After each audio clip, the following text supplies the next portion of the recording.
I want to welcome everybody back here. We're here to do another episode of What Would Fats Do? We've got three college football games. We're going to see if we can get Fats' opinion on. The first game that we have here to go over is the most important game of the weekend. It's when Nebraska is taking on Northern Illinois. I want to welcome and thank Matt Rule for his first win in Memorial Stadium on Saturday. Fats, what do you see in that game? Well, first of all, I'm not convinced Matt Rule will get his first win just because Nebraska is Nebraska. But looking at the lines, though, we have an interesting thing. We have Chris is 11 and Sports 411 is 11 and a half minus 08, so plus 11 and a half would be minus 12, and they're taking 20,000. And Circa is 11, and they're taking 10,000. And Pinnacle's sitting at 10 and a half, and they're only taking 1,500 on this game. And the rest of the world is 11. So if I were going to do something on this game, I would take us, because Pinnacle's taking such a small limit, I'd respect the Chris number, which is taking 20,000. And I would probably buy a half a point and lay 10 minus 20 on this game. But I wouldn't expect to win it because it's Nebraska and they can't beat anybody. Well, except for this week because it'll be Nebraska at home and things are going to looking up there. So that's really all I've got on that one. Not much. Not much for Matt Rule's first home win. Okay, let's scroll up a little bit. We'll take a look at game number 151, Northwestern versus Duke. This is an exciting matchup here. Fats, what are you seeing on this one? Well, this is a really interesting game because we've got Circa is taking 20,000 on the game, and they're sitting at 9.5. Pinnacle's taking 5 dimes, and they're minus 18.5 at even money. And Chris is taking 20,000 and they're at 18. And there's places like Paradise Wager is 17.5 minus 15, and Bet War is 17.5. So, I mean, we have a straight up 2-point difference, 17.5 and 19.5 on the same game, but a couple places that take a decent sized wager. So the way I'm going to look at this is, unless I have an opinion on one side or the other, I'm not going to get involved in this because 18 and 19 are 18's not as dead a number as you think, because all it takes is a field goal against 3 touchdowns. But 19's a tough one. But the reason why I think these lines are the way they are is because they're just trying to generate action to one side or the other, gambling that they're playing with dead numbers at 18 and 19. So I wouldn't do anything with this unless I actually had a handicapping opinion on the game. And then I would either lay 17 minus 20 or take plus 20 minus 20.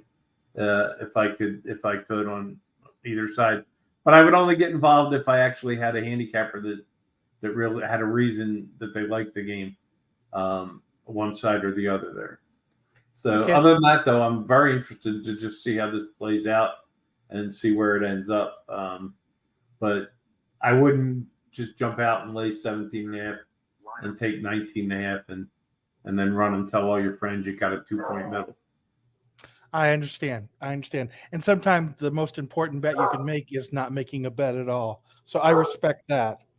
We got one more game I want to talk about, and we're going to go out west here again with the Colorado Buffaloes. We're going to talk about game number 207, Colorado State taking on Colorado. Colorado is at home with their interstate rival here. What are you seeing in this game? Well, this is, as you know, we've pretty much discussed Colorado every time now since, or several times since their opening win at TCU. And I'm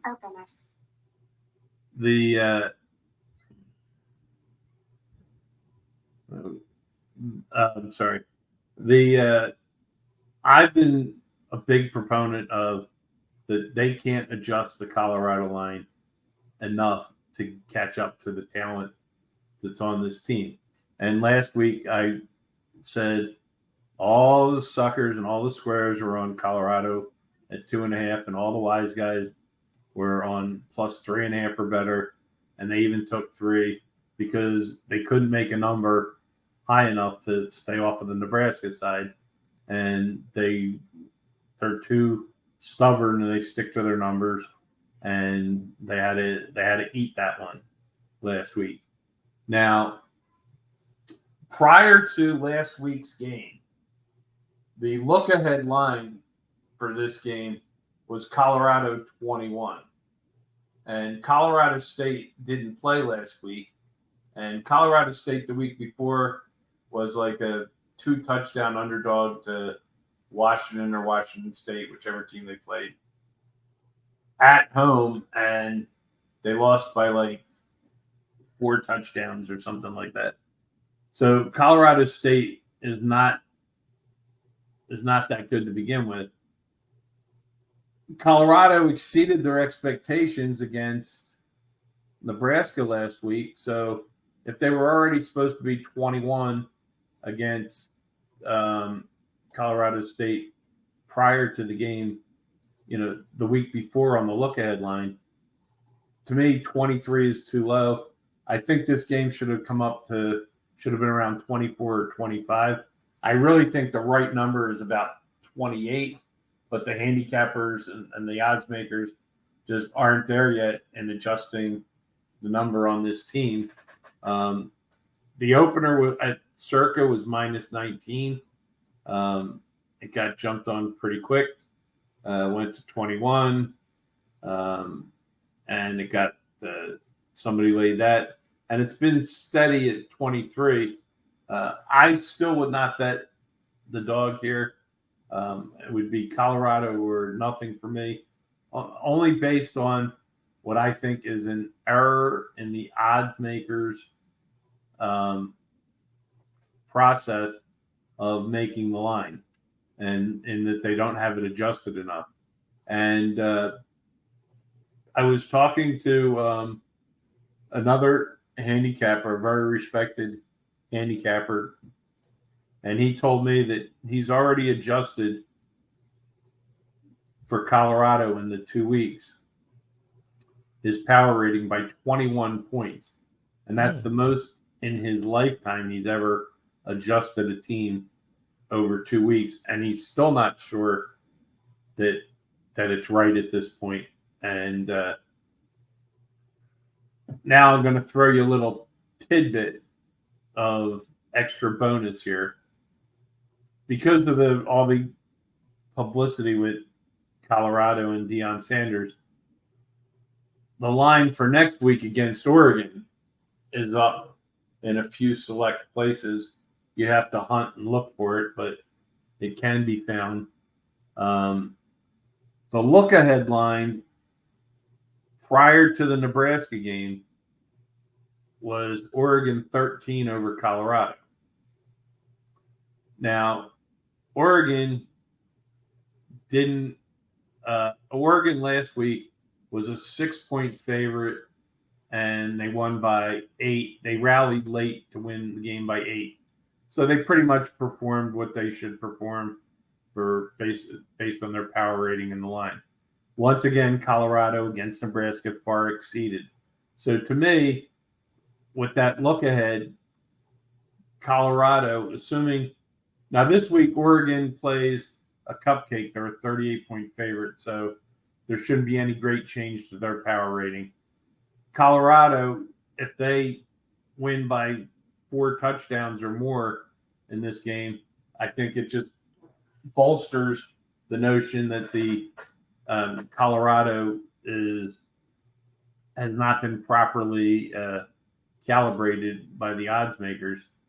And the bottom line is prior to the Nebraska game, the look-ahead line for this game was 13. Currently, out there in the few places that have it up, I've seen 14 and a half. I took Colorado plus 14 and a half against Oregon next week. And I did that because, number one, I can't see Oregon being any bigger favorite unless Colorado State pulls an upset over Colorado, which I can't see happening because Colorado is too disciplined of a team under Deion Sanders. So I don't think that game, I think that game can only come down. It can't go up. So that's another line I think is gonna come down. A look ahead to next week, we'll have to check and see how I did. And for those of you who watched the NFL predictions on which way I thought the lines would go, I was wrong on just about all of those. So keep that in mind too when you're evaluating what you're going to do. But that's what I've done or what I would do. And that's about all I got right now. That's very valuable information. I appreciate you spending a few minutes with us here. Everybody out there, make sure you follow Fats. He's at real_Fats on Twitter. And of course, you can follow me. I'm at Vegas Horse Pools. That's going to be just about the end of our show here today. I hope to talk Fats into doing another one on the NFL tomorrow. We did get a request for an NFL game already, which I believe was the Bills game by Jacob. And like I said, I'll try and talk Fats into that tomorrow. And if we do the NFL game tomorrow, I'm also going to toss in a look ahead play to next week's NFL like I did on this Colorado. I have a look ahead play on next week's NFL that I've already played, and I will let everybody know what it was that I played. That sounds really good. So it sounds like I'm going to be able to talk you into it fairly easy. Again, I want to thank everybody for joining in, and we'll be signing out now. Thanks for watching.